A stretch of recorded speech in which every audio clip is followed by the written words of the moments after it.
In the final days of TikTok in America, I want to dedicate my platform to talking about everything that is happening in America right now. If you watch anything today, please let it be this, because we are in an actual scene of Handmaid's Tale right now. I want to first start with why this is happening right now. Why are these bills being pushed? Why won't we save our citizens from climate control, from gun control? And I want to introduce you, first and foremost, to BlackRock.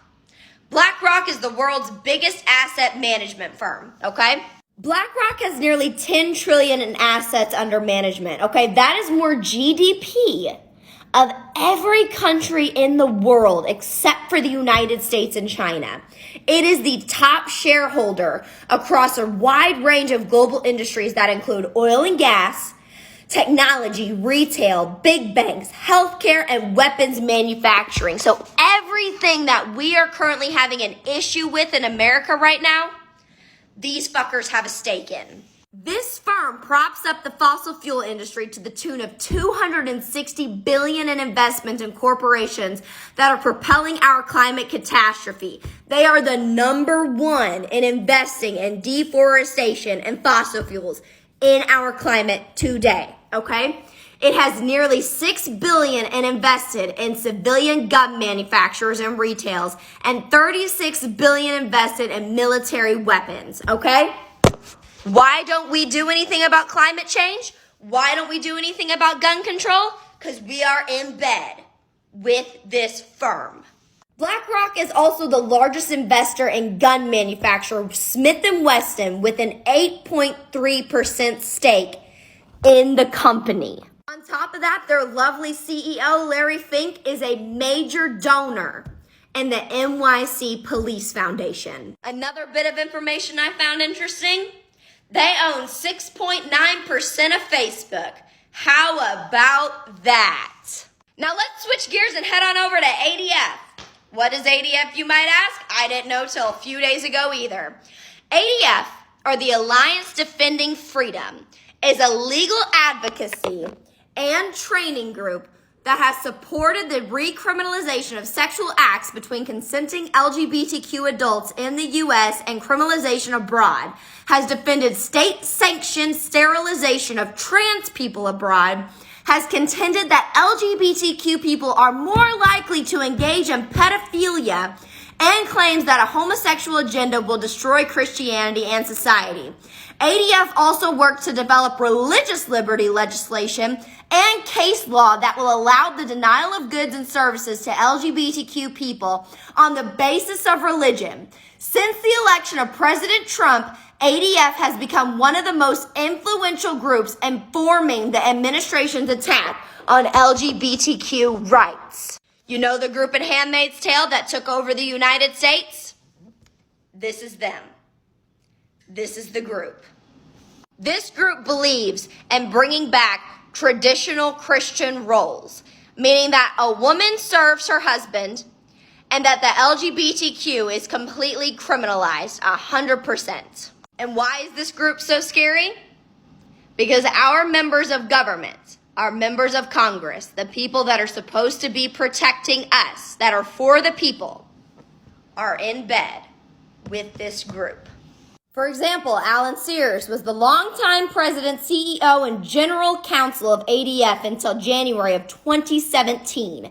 He served in various positions during the Reagan and George H.W. Bush administrations and also worked for the Department of Justice and was appointed the director of Attorney General's Commission on Pornography. Another example, ADF also backed a nationwide campaign in 2020 to get anti-trans sports bills passed in state legislators. In Arizona, it worked with Republican state lawmaker Nancy Bardo and the Anti-LGBTQ Group Center for Arizona Policy to push such a bill. In Idaho, Republican State Senator Mary Souza sponsored an anti-trans sports ban bill and claimed that the Alliance Defending Freedom, ADF, had been working with lawmakers on the bill and it would be responsible for any legal defense fees. The Idaho bill passed and was signed into law by the governor in March of 2020. They have been working with lawmakers to get these bills pushed and passed that are anti-LGBTQ. Do you hear me? This has been happening for years. This group has been the group behind the scenes that has been funding this and pushing it with lawmakers. So at this point, you might be asking yourself, what is the goal? Where are we headed? Why is all of this happening? The goal of this group with lawmakers is to turn our democracy into a Christian theocracy, okay? That is their goal. They want to flip our entire government upside down, okay? And they've been doing it, and they are winning. Now stay with me. I know it's 6 minutes into this, and we all have the attention span of a squirrel. I'm the same way, okay? But I want to switch this and talk about what has been happening since the start of 2023, okay? Since the start of 2023, the United States has faced 128 mass shootings this year. That is more shootings than the number of days we have had this year. Of those 128 shootings, 13 of them have been school shootings. 13 school shootings in 3 months. Bringing it over to bills being proposed and passed.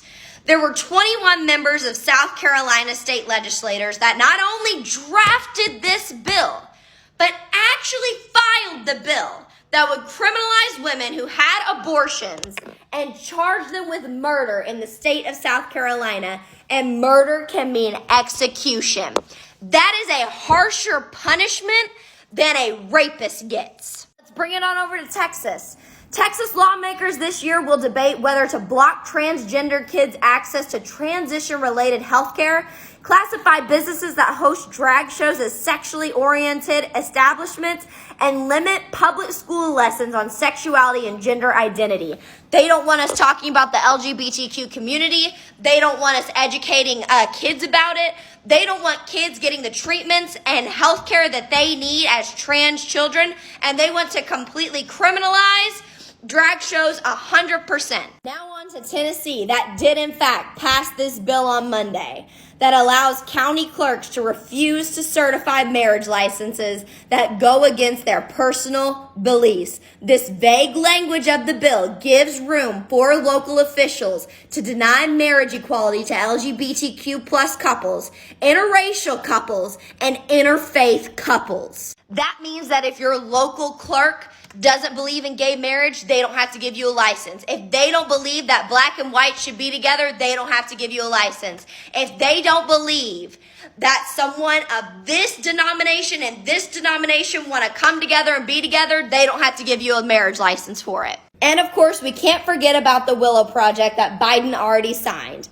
By the administration's own estimate, the project would generate enough oil to release 9.2 million metric tons of planet-warming carbon pollution a year. This is equivalent to adding 2 million gas-powered cars to the roads. This has already been signed and put into place. This is already happening. Guys, I barely even scratched the surface of everything that's going on. I didn't even talk about the Mississippi Jim Crow laws that are being put back into place. I didn't even talk about the Restrictive Act going on and the TikTok ban. Americans, I need you to listen to me because this is crucial, okay? This is a crucial turning point in our country, in our history, okay? And they want us to stay divided. We cannot be Democrats versus Republicans anymore. It is us versus them. It is the ants versus the grasshoppers, because let me tell you something, there are more of us than there are of them, and they know that, and they're scared of that, and they want us to stay divided. Look at France right now. They are united as the people, and that is why they are able to organize and revolt and protest, because they have came together as a nation, as the people, against the government, and that is what we have to do. Americans, I need you to understand the severity of the position that we are in right now. There is no one coming to save us. No one. Educate yourselves. Get involved. Start asking questions. Wake up, please.